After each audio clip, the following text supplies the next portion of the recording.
তো আজকে অনেক দিন পর কোনো একটা শুক্রবারে বাড়ি রয়েছি, সেরকম যেহেতু কোনো সিনেমা রিলিজ করেনি আজকে আর বেরোতে হয়নি, তো মাঝে মাঝে শুক্রবার দিন ছুটি থাকলে এখন সিরিয়াসলি ভালোই লাগে। তো যাই হোক, যে কারণে বাড়িতে বসে এখন একটা গানের রিভিউ করব। তো এখন তো আজকে সেরকম কোনো কন্টেন্ট নেই, হাসিন দিলরুবাটা রয়েছে, সেটা দেখে অবশ্যই রিভিউ আসবে আমার চ্যানেলে যখন রিলিজ করবে, এখনও পর্যন্ত তো রিলিজ করেনি। তো এই সুযোগে মনে হলো একটা গান বেরিয়েছে, একটা গান নিয়ে কথা বলি। তো সলমান খানকে নিয়ে কদিন আগে আমি একটা ভিডিও করেছিলাম, যেখানে একটা গানে সলমান খানকে মাত্র 10 সেকেন্ডের জন্য দেখা যায়, এবং সেই গানটা একটা অতীব খাজা গান ছিল। এবং আমি তখন বলেছিলাম যে এইগুলো করা সলমান খানের কখনোই ঠিক হচ্ছে না, বড় সড়ো ভুল হচ্ছে। এটা বলতে না বলতেই তার 3-4 দিনের মধ্যেই সলমান খানের আর একটা অফিসিয়াল অ্যালবাম চলে এসেছে, যেখানে আমরা এপি থিলানকে দেখতে পাচ্ছি, এবং তার একটা অফিসিয়াল গান এসেছে, নাম হচ্ছে ওল্ড মানি। সেই গানে আমরা সলমান খানকে দেখতে পাচ্ছি। 2-3 দিন আগে এটার একটা অ্যানাউন্সমেন্টও হয়েছিল। এবার গানটা কেমন লাগলো সেই কথায় আসার আগে আমি একটা কথাই বলবো, কি দরকার ভাই, কি দরকার এই ধরনের গানে, মানে এই ছোট্ট উপস্থিতিগুলোর মাথামন্ত্রী মানে জিনিসগুলো করার কি দরকার রয়েছে? আজকে দিনে দাঁড়িয়ে আমি এমন এমন জিনিস করব যে জিনিসগুলোর জন্য আমাকে নিয়ে খিল্লি হবে, মজা হবে, আমার যে ক্রেজ সেটা কমে যাবে, সেটা কি কোনোভাবেই হওয়া উচিত? আমি মানছি সলমান খান অনেক জিনিসে ক্যামিও করে, অনেককে সাপোর্ট করতে এগিয়ে আসে, কিন্তু আজকে দর্শকের সাপোর্ট সব থেকে বেশি দরকার, এবং তার জন্য দর্শককে তাকে মিস করতে হবে, তার জন্য অপেক্ষা করতে হবে। সেই জিনিসটা কিন্তু কোথাও গিয়ে হচ্ছিল। টাইগার 3 পর সলমান খান যে পুরোপুরি সোশ্যাল মিডিয়া থেকে দূরে চলে গেছিলো, জিনিসটা হচ্ছিল। কিন্তু এই যে জিনিসগুলো, যেগুলো রীতিমতো ফ্যান্সদের জন্য আনা, ফ্যান সার্ভিস করার জন্য জিনিসগুলো করা, ফ্যান্সদের জিনিসগুলো ভালো লাগবে, কিন্তু আজকে কি ফ্যান্সদের মাধ্যমে শুধু সিনেমা হিরো হওয়া যায়? সলমান খান এককালে যে লেভেলে বিজনেস দিত, আজকে সেই বিজনেস হচ্ছে না। সলমান খান বলে খারাপ সিনেমাগুলো ভালো বিজনেস মানে করে যায়, যেমন কিসিকে ভাই কিসিকে যান, শুধুমাত্র ফ্যান্সদের জড়িয়ে 100 কোটি প্লাস বিজনেস করেছিল, সেগুলোকে আমি রেসপেক্ট করছি। কিন্তু তার পাশাপাশি এই মুহূর্তে একটা huge box office, Salman Khan মানেই আমাদের কাছে রেকর্ড ব্রেকিং বক্স অফিস। আজকে এটা ভুললে হবে না, লোকটা ব্যাক টু ব্যাক কী লেভেলের বক্স অফিস দিয়ে গেছে। এবার প্রবলেমটা হচ্ছে, তখন যে ধরনের জিনিস চলছিল আজকের দিনে সেই ধরনের জিনিস চলবে না, নিজেকে ভাঙতে হবে, কন্টেন্টে জোর দিতে হবে। ফ্যান সার্ভিসের যুগ গেছে বস।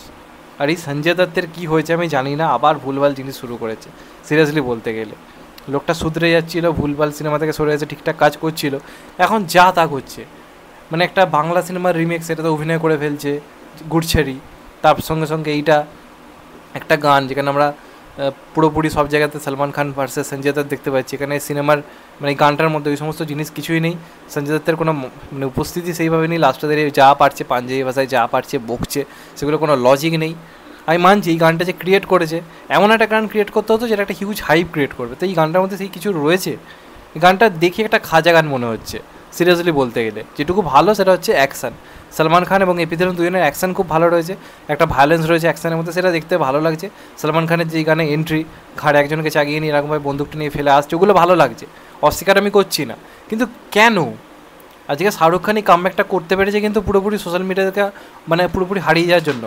এটা অস্বীকার করে লাভ নেই যে সলমান খান কিন্তু লোকে মানে মিস করার ব্যাপারটা তৈরিই হচ্ছে না, যেটা শাহরুখ খানের ক্ষেত্রে হয়েছিল।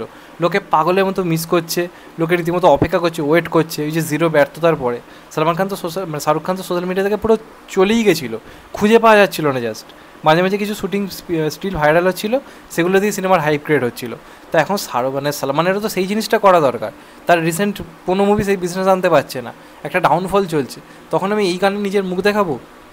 সেই একই টাইপের অ্যাকশান, সেই একই টাইপের ক্রিঞ্চ ডায়লগ, লাস্টে সঞ্জয় দত্তের সঙ্গে মাথা মুন্ডহীন কিছু কথাবার্তা যেগুলো অর্ধেক শোনা যাচ্ছে না, ডাবিংয়ের ঠিক ঠিকানা নেই। তো কেন আমি এই ধরনের জিনিস আমি কেন মুখ লাগাবো সত্যি কথা বলতে গেলে?